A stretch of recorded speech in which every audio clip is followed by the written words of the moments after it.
হরে কৃষ্ণ। ভক্তিপথ চ্যানেলে আপনাদের সকলকে স্বাগত। আপনারা সকলেই জানেন যে বর্তমানে দামোদর মাস চলছে। দামোদর মাসে মাহাত্ম্য পাঠ করছি, আপনারা সবাই শ্রবণ করুন। দামোদর মাস হিন্দু ধর্মে অত্যন্ত পবিত্র ও মাহাত্ম্যপূর্ণ মাস। এটি সাধারণত আশ্বিন পূর্ণিমা থেকে কার্তিক পূর্ণিমা পর্যন্ত চলে।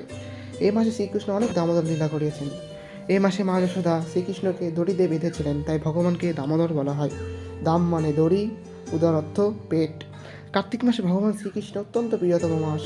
পুরাণে বলা হয়েছে এই মাসে দীপদান, নামজপ, গঙ্গা স্নান, উপবাস, ব্রত হাজারো গুণ ফল দেয়। কার্তিকে দীপদানেন যৎ ফলম লভ্যতে নর ন তৎ পাপম কোটি যজ্ঞ ফলম। অর্থাৎ কার্তিক মাসে ভগবানের সামনে একটিমাত্র প্রদীপ জ্বালালে কোটি যজ্ঞের সমান ফল পাওয়া যায়।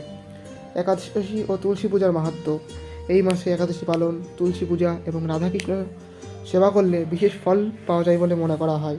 দান ও ভক্তির মাসও বলা হয় এই মাসকে। এই মাসে দীপদান, অন্নদান, ভগবত পাঠ, হরিনাম সংকীর্তন করলে সুফল পাওয়া যায়। কার্তিক স্নান। প্রতি ভোরে গঙ্গা বা যে কোনো নদীতে স্নান করে ভগবানের নাম জপ করা অত্যন্ত শুভ।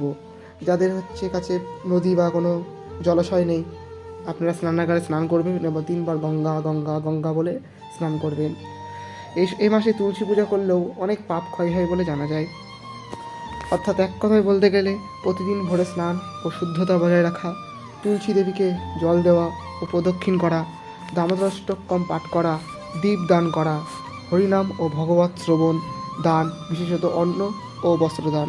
এছাড়াও আপনারা এই মাসে কোনো সমালোচনা করবেন না কারোর, যেটা সবথেকে বড় পাপ বলে মনে করা হয়।